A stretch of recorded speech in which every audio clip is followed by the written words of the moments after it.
A continuación vamos a ir viendo algunos detalles de los otros ambientes de ejecución más complejos que el estático de Fortran. El ambiente estático de Fortran hoy en día es prácticamente inviable. Primero porque presupone una asignación de memoria y solicita reservar un área de memoria que es bastante grande y que probablemente se utilice solamente una pequeña parte. Los lenguajes modernos utilizan los otros esquemas, más que todos, de gestión de la memoria y van a hacer mucho uso de la estructura de la pila y de la estructura del montículo. Vamos a ver ambientes que utilizan mucho la estructura de la pila. Es la que más utilizan. Este tipo de ambientes se va a llamar entonces ambientes basados en pila. ¿Por qué surgió esta nueva estructura? De acuerdo a la necesidad que iba teniendo la gente al utilizar un lenguaje. No bastaba simplemente con las opciones que nos brindaba Fortran, aparte de hacer esa reserva gigantesca estáticamente, tampoco nos permitía algunas facilidades que ahora son bastante comunes, pero en ese tiempo eran considerablemente innovadoras. Por ejemplo, la gente empezó a solicitar que se pueda hacer llamadas a procedimientos y funciones de manera recursiva, es decir, que se puedan llamar a sí mismos. Esto no estaba soportado por Fortran. Fortran puede llamar exclusivamente procedimientos de una sola vez, o sea, de uno por uno. No tolera el llamado recursivo. Además, lo que se vio también es la posibilidad de definir bloques anidados, o sea, bloques que estén contenidos dentro de bloques. Por ejemplo, poder especificar ifs dentro de ifs, whiles dentro de whiles y así distintas combinaciones y que cada uno vaya teniendo distintas variables, variables locales, variables no locales. También, en menor medida, se necesitaba o se empezó a requerir que yo pueda asignar dinámicamente una entidad de memoria y poder cambiarla después durante la ejecución. Por ejemplo, hacer un arreglo que cambie de tamaño, que al principio tenga un determinado tamaño de elementos, 10 elementos por ejemplo, y luego durante la ejecución yo lo pueda incrementar o reducir en elementos. Todo esto el esquema de Fortran no lo soportaba. Entonces se empezó a ver estas cuestiones a partir de la definición de un lenguaje que se denominó Algol, que es el antecesor de todos los lenguajes procedimentales que tenemos actualmente, entre ellos C. Y ese lenguaje empezó a considerar estas cosas. Pero la gestión de la memoria se volvió más complicada, obviamente. Luego, también existió la posibilidad en los lenguajes procedimentales de que si yo estoy trabajando en el paradigma procedimental, el procedimiento es mi entidad número uno, mi ciudadano de primera clase, entonces yo puedo hacer todo lo que quiera con procedimientos, incluso definir procedimientos dentro de procedimientos, llamar a procedimientos con parámetros que tengan otros procedimientos, y eso obviamente tampoco era soportado por Fortran. Bueno, todas estas nuevas funcionalidades exigieron que la gestión de la memoria sea un poco más complicada. Por eso se empieza a utilizar la pila. La pila se va a empezar a usar en una forma básica para dar soporte a algunas de estas cosas y después se va a ir complicando más, la vamos a ir deformando más a la pila básica para ir dando soporte a cosas especiales. Vamos a empezar viendo cómo nos ayudaría una pila para gestionar la llamada a funciones recursivas. Vamos a ver la típica función recursiva, el factorial, Y vemos que no podríamos hacer esto con Fortran. ¿Por qué? Porque no podemos saber cuántas veces se va a llamar. Fortran obviamente nos reserva memoria para una sola llamada. Pero el factorial lo podemos llamar una cantidad numerosa de veces. Por ejemplo, si vamos a tener el factorial de 4, vamos a tener que hacer la llamada 4 veces. O sea, no lo podemos determinar antes de la ejecución cuántas veces se va a llamar. Entonces, vamos a tener que necesitar otro ambiente más dinámico, que es el basado en pilas. En los ambientes basados en pilas, y ya vamos a ver en el dinámico también, empezamos con todo vacío, es decir, no existe ningún registro de activación creado. Esto me optimiza muchísimo la memoria, porque al principio de la ejecución yo no tengo nada. No tengo ningún requerimiento de memoria específico. Lo voy a ir definiendo a medida que voy a ir ejecutando. Y vamos a ver cómo esto se ajusta a una pila. Entonces al principio vamos a empezar con una pila vacía. Yo tengo la llamada a factorial de 4. Entonces se me va a crear un registro de activación para esa llamada. Pero factorial de 4 es 4 por el factorial de 3. O sea, va a haber una llamada a factorial de 3. Esto me va a obligar a tener otro registro de activación de factorial de 3. Pero factorial de 3 es 3 por el factorial de 2. Hay otra llamada a factorial de 2. Y factorial de 2 es 2 por factorial de 1. Va a haber una llamada a factorial de 1. Fíjense cómo fuimos incrementando la cantidad de registros de activación a medida que vamos llamando. No los creamos a las 4 al mismo tiempo. Va a haber un punto en el que van a estar todos creados, que es cuando llego a la condición que me va diciendo aquí terminó mi trabajo en la función recursiva. En este caso es cuando llego al factorial de 1. Cuando llego al factorial de 1 puedo determinar que es 1 tranquilamente. Entonces puedo ir volviendo y ya el primer registro, el registro de activación que está arriba de todo, que es el de factorial de 1, yo ya lo puedo quitar de la pila. Porque ya sé que el resultado es 1. Y así puedo ir siguiendo hacia abajo. ¿Por qué? Porque ahora puedo determinar el factorial de 2, que es 2 por 1. Puedo quitar el registro de activación del factorial de 2. Y ahora ya sé cuál es el factorial de 3. 3 por el de 2, que era 2. Puedo quitar el registro de activación del factorial de 3. Y finalmente, cuando llego al factorial de 4, yo ya tengo el de 3, que es 6. Y entonces voy a poder hacer 4 por 6 y eliminar el registro de activación de factorial de 4 y obtener el resultado final, que es 24. O sea, fíjense cómo una pila simple, sin ninguna modificación, me permitió a mí resolver el caso de la función recursiva, de la recursión de funciones o procedimientos. Esto, el ambiente con pilas lo aceptó naturalmente, sin ningún cambio.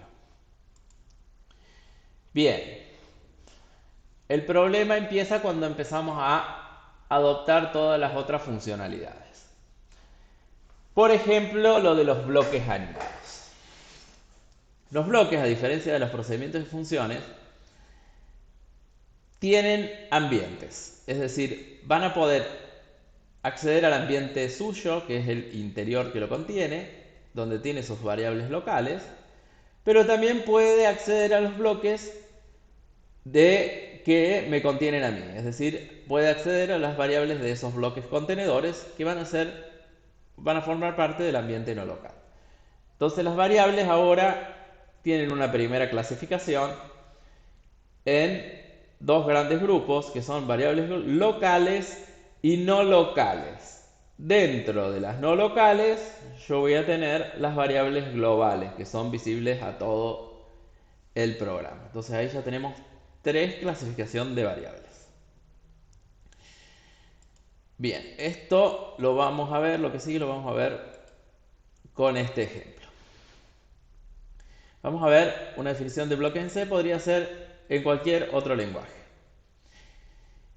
C me permite crear bloques directamente colocando cosas entre llaves, entonces es bastante práctico para ejemplificar esto. Supongamos que tengo un bloque A con una variable entera Y.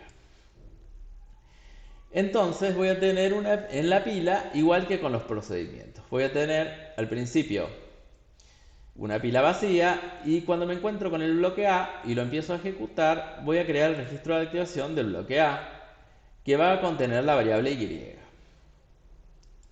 Luego me puedo encontrar con otro bloque B que tiene sus propias variables. En este caso también define una variable Y. Voy a tener el registro de activación de B con su variable Y.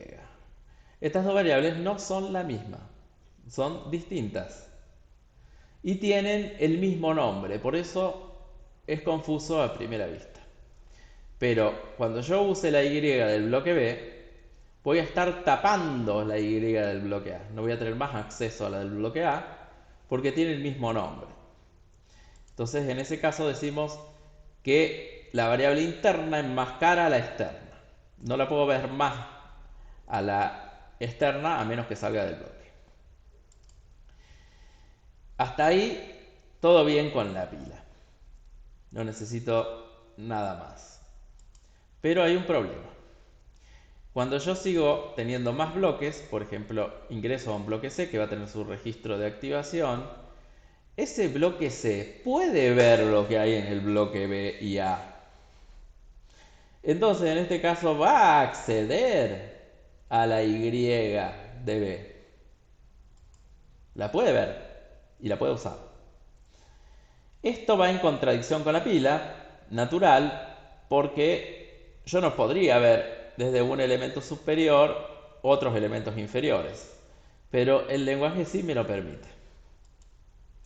Peor todavía si tengo más bloques con otro registro de activación de nuevo, que va a acceder en más profundidad todavía.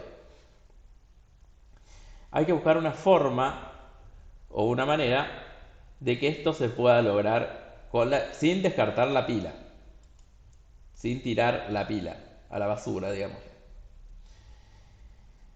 Ya vamos a ver cuál es esa forma.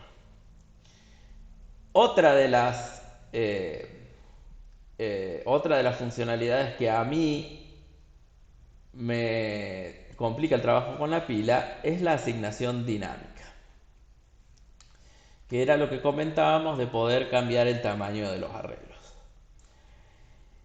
En ese caso va a pasar algo así.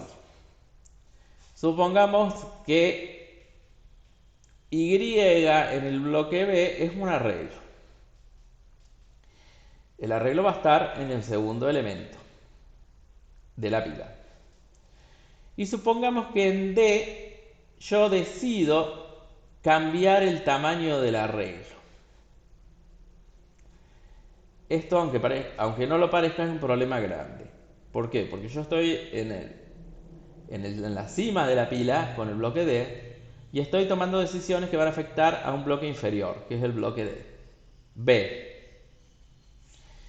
¿Qué significa eso? Si yo cambio el tamaño del arreglo, cambio el tamaño de I, el elemento en el bloque B va a crecer de tamaño.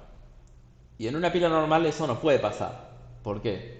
Yo tendría que desapilar los dos elementos que están ahí, cambiar de tamaño el B y volverle a apilar encima los otros dos. Cada vez que yo haga eso, tendría que reestructurar la pila. Con lo cual, eso no es una buena idea. Si a cada rato hay que ir reestructurando la pila porque cambiamos el tamaño de algo, hay que buscar una solución mucho más rápida, mucho más eficiente, que no implique ese costo computacional de reestructurar la pila.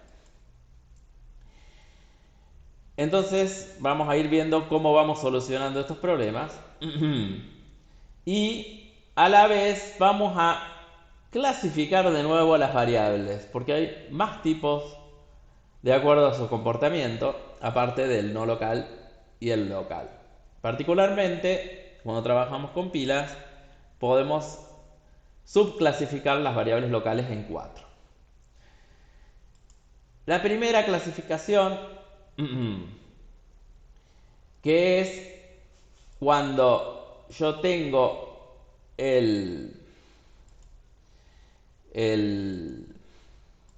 voy a adelantar aquí. Cuando yo tengo el tamaño fijo de los elementos y no lo voy a cambiar más, en este caso, asumo que y es entera para el caso de los bloques y no va a cambiar de tamaño, no va a cambiar a doble, por lo tanto no voy a reestructurar la pila.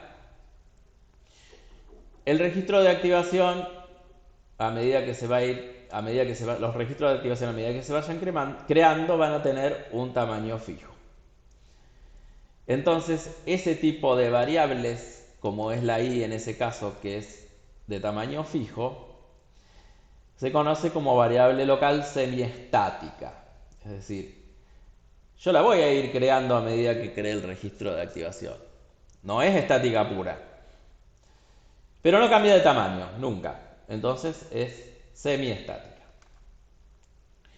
Bien, vamos a ver estas dos cuestiones que me van a requerir agregar a mí en el registro de activación de un procedimiento función un dato adicional que se llama enlace dinámico, que va a permitir básicamente el acceso al ambiente no local. Lo vamos a ver con los bloques.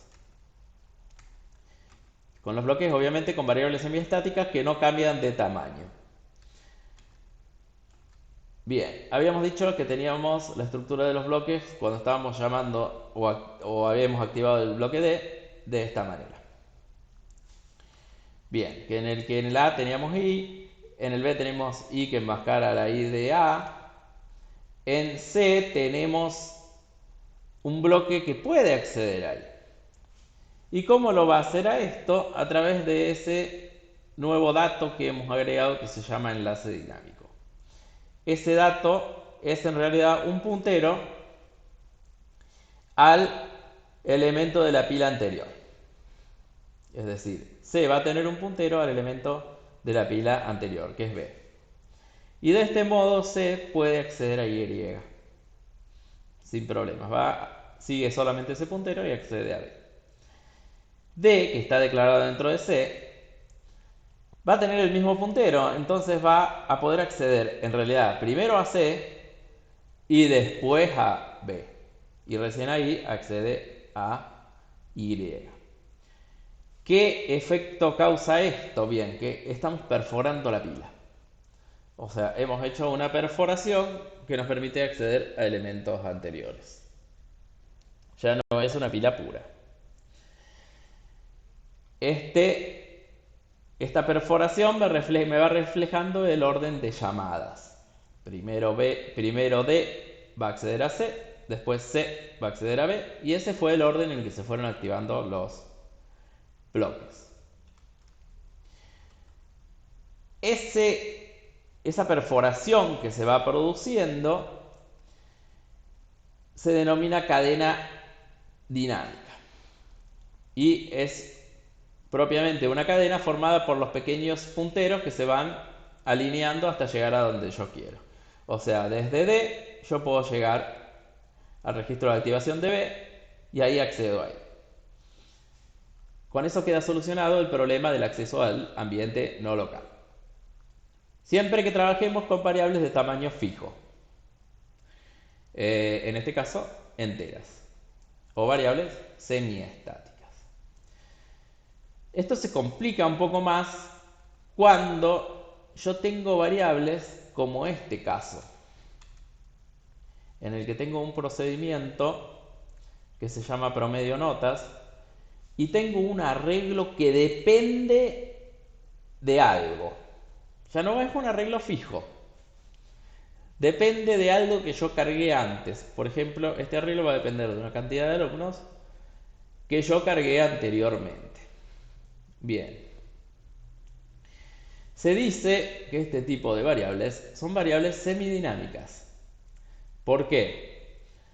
Porque si bien son cambiantes, o no son constantes, mejor dicho, yo antes o al momento de llamar al procedimiento tengo que saber con qué me encuentro.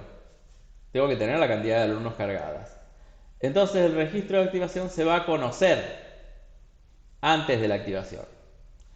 Esa es la esencia de las variables semidinámicas. tienen cierta flexibilidad para cambiar, pero yo conozco cuánto van a tener. Por eso puedo conocer el tamaño final del registro cuando llamo al procedimiento.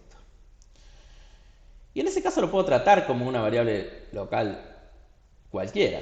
¿Por qué? Porque en realidad ya conozco cómo está, qué tamaño tiene. Nada más que como va a ser una variable compleja o una abstracción estructurada, ¿por qué? Porque va a tener un tamaño ajustable, voy a necesitar, aparte del enlace dinámico que ya había agregado al registro de activación,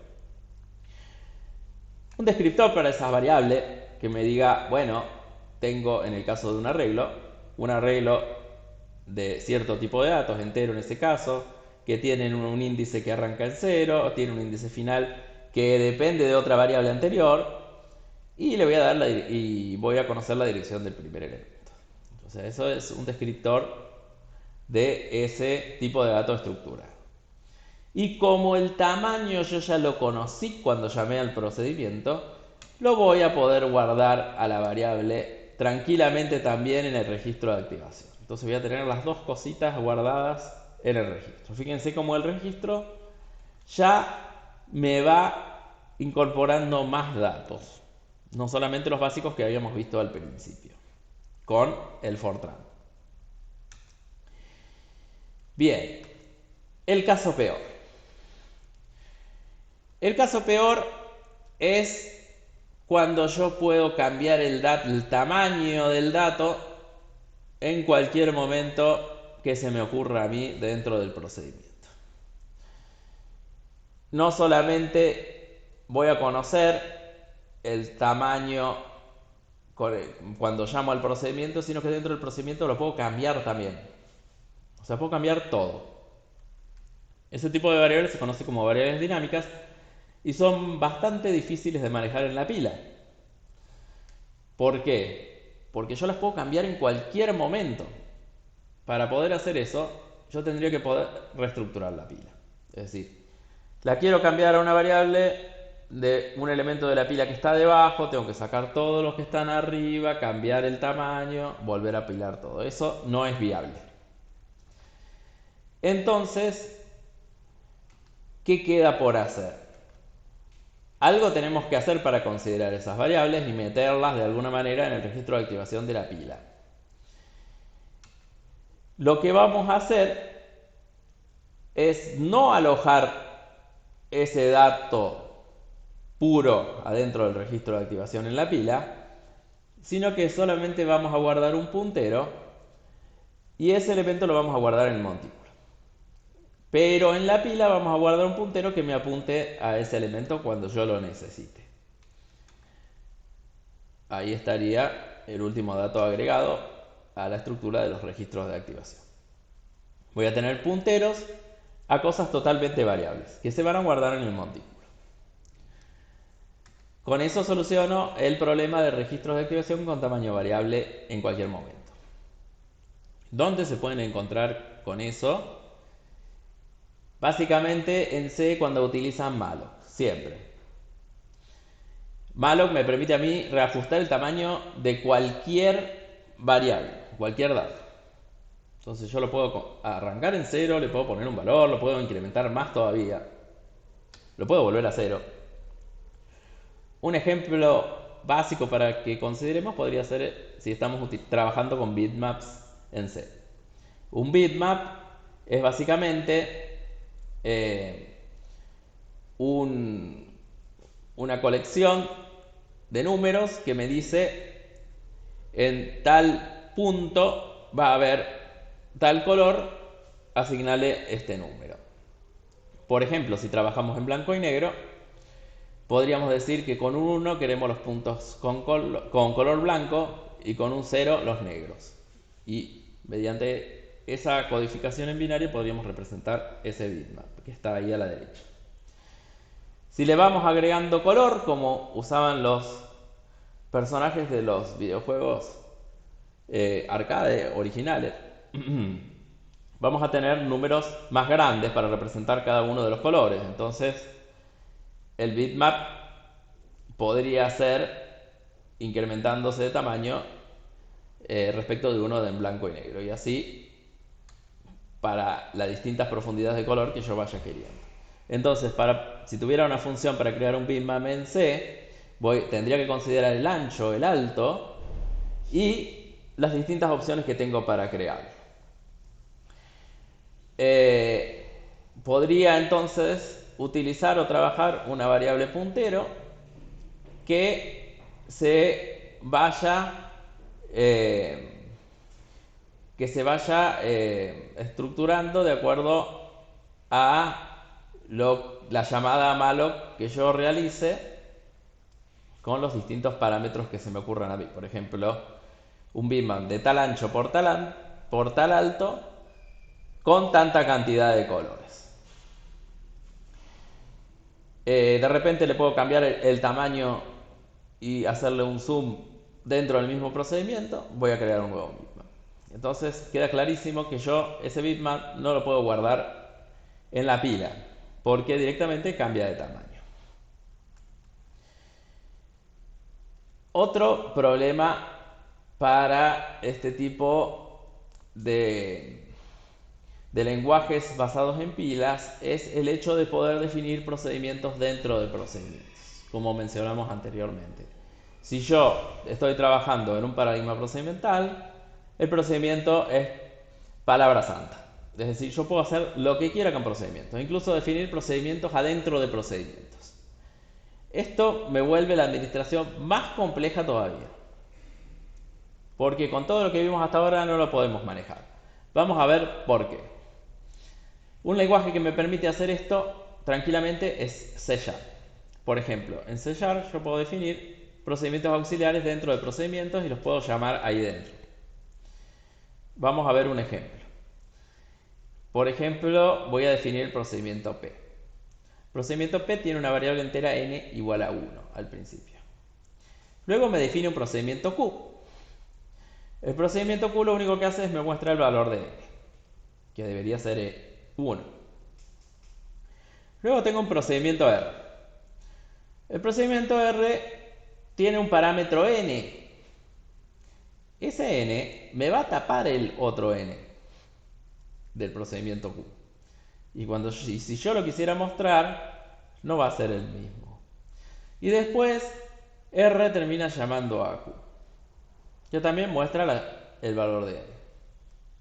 Finalmente, P también muestra el valor de n, que evidentemente va a ser 1, y llama a R con el parámetro 2. Todo esto a esta altura ya me confundió en qué debería mostrar cada procedimiento, qué valor de n. Está claro que P va a mostrar el 1, pero luego los otros van a mostrar el 2 porque yo llamé con R2. Vamos a ver e ir viendo qué pasa. Lo voy a adelantar para que vean qué pasa en la vida real primero. En la vida real primero, esos 3 mensajes que me muestran el valor de n me van a mostrar 1, 2, 1. 1, 2, 1, acuérdense. Bueno, voy a empezar llamando a P inicialmente. P va a crear su propio registro de activación en el que va a tener n igual a 1. Luego, ¿qué hace P? Luego de eso siguen declaraciones y me muestra su valor de n. Entonces me va a mostrar 1. Y luego llama a R2, es decir, que se va a crear el registro de activación de R con N2, que me va a tapar el 1. Lo primero que hace R es mostrar N, entonces me va a mostrar un 2. Y luego llama a Q. Se va a crear el registro de activación de Q. Q no tiene n, pero muestra en pantalla el valor de n. ¿Qué valor de n mostraría Q? No mostraría el de R, mostraría el de P, porque puede acceder a ese n igual a 1 que está allá arriba. Entonces, decimos que Q puede acceder a P. Fíjense que se salteó elementos de la pila. Ya no me sirve la perforación anterior, porque la perforación anterior accedería al N2 de R. Y entonces estaría mostrando en pantalla 1, 1, 2. 1, 2, 2, perdón. Pero en pantalla me parece 1, 2, 1. ¿Por qué? Porque yo tengo que acceder a donde fui creado. Es decir, yo como Q admito que tengo el derecho de conocer todas las variables de mi procedimiento creador, que es P. Tengo derecho a acceder a todas sus variables. Es decir, no tengo que pasar por R. Tengo que acceder directamente a lo que está en P. Significa que necesitamos otra perforación en la pila. Ya no me sirve la perforación anterior, que reflejaba el orden de llamadas. Y ahí se va viendo cómo van llamando. ¿Qué va a pasar entonces? Yo tenía mis registros de activaciones en pila con el enlace dinámico que me apuntaba a mí a los elementos anteriores. Y ahora yo dije que no necesito acceder al anterior, necesito acceder a mi contenedor, a mi definidor, que en el caso de Q es P. Necesito otro enlace, otro puntero, pero que apunte a P directamente, que es donde estoy yo definido. Ese se conoce como enlace estático y me permite conformar una cadena estática, a diferencia de la otra que es una cadena dinámica. Fíjense cómo la pila me terminó degenerando en una estructura que ya se parece mucho a una lista enlazada. Entonces vamos a hacer el agregado de todo lo que teníamos antes en el registro de activación, le vamos a agregar el puntero del enlace estático. Con eso ya nos queda bastante completo un registro de activación de procedimiento función, que nos permite incluso dar soporte a procedimientos definidos dentro de procedimientos y el acceso a su ambiente definidor, que se conoce como ambiente no local lexicográfico.